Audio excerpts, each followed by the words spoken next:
வணக்கம். இன்றைக்கி சென்னையோட நிலைமையை நான் பார்க்கும்போது எப்படியோ இருக்கு. ஆனால் ஒரு காலத்தில் தமிழர் பண்பாட்டுக்கு ஏற்ற மாதிரி தான் சென்னை இருந்தது. யார் உதவின்னு கேட்டாலும் செய்யக்கூடியதில் சென்னைக்கே உரிய மரியாதையோடு செய்யக்கூடிய தன்மை சென்னைக்கு. நான் சென்னைக்கு வந்த போதில், அதாவது 91 காலகட்டத்தில்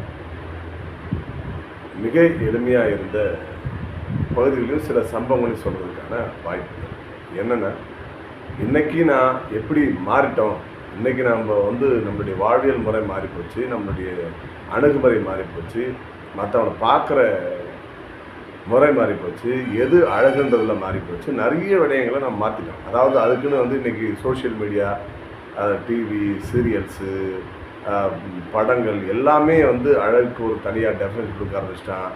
எல்லாத்துக்கும் தனித்தனி கொடுக்க ஆரம்பித்ததுனால நாம் எதை உண்மைன்னு எடுத்துக்கிறது அப்படின்னு பார்க்குறதுல ரொம்ப பின்தங்கிட்டோம். உண்மையிலே சொல்லப்போனால் உளவியல் ரீதியாக ஏறக்குறைய 60 விழுக்காடுக்கு மேலே உளவியல் ரீதியாக நோயாளியாக சுற்றிக்கிட்டு இருக்குன்றது உங்களுக்கே தெரியாது.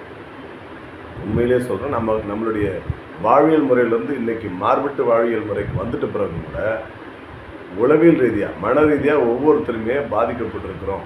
60 விழுக்காடு நமக்கே தெரியல, நம்ம உளவியலாக பாதிக்கப்பட்டிருக்கோம். என்னென்ன காரணம், வெளி உலகமும் அப்படி தான் இருக்குது. வீட்டுக்குள்ளே போனாலும் ஏதோ ஒன்று, அதாவது படங்கள், இன்றைக்கி வர சோஷியல் மீடியா சமூக வலைதளங்கள் எல்லாருமே எல்லாத்தையும் வேறு மீதான கற்பிதங்கள், வேறு மீதான புரிதல்கள், வேறு மாதிரியான உலகத்துக்குள்ளே நான் வாழ்ந்துட்டேன். ஆனால் நான் சென்னைக்கு வந்த புதுசில் நம்ம ரொம்ப எளிமையான மனிதர்களை நான் பார்த்துருக்குறோம். மிக உயர்ந்த நபர்கள் கூட எளிமையான இதில் பழகிறதையும் நான் பார்த்துருக்கேன். அதில் நான் அது வர்க்கம் பற்றி பேச வேண்டாம், இருந்தாலும் சொல்கிறேன்.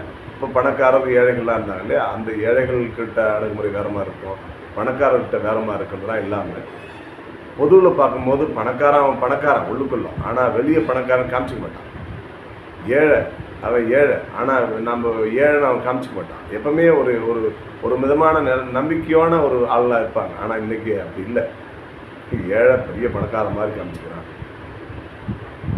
பணக்காரன் இன்னும் பெரிய பெரிய நான் தான் படைச்ச மாதிரி நடந்துக்கிறான். காரணம் என்னென்னா, இன்றைக்கி சோஷியல் மீடியா இதுலேருந்து மாற்றி படைக்கணும். அதுக்கு சின்ன சின்ன சம்பவங்களை நம்ம எடுத்து கூற போகிறோம். நீங்கள் எப்படி இருக்கிறீங்கன்னு உள்ளுக்குள்ளே நீங்கள் கேட்டுக்கங்க. அதுதான்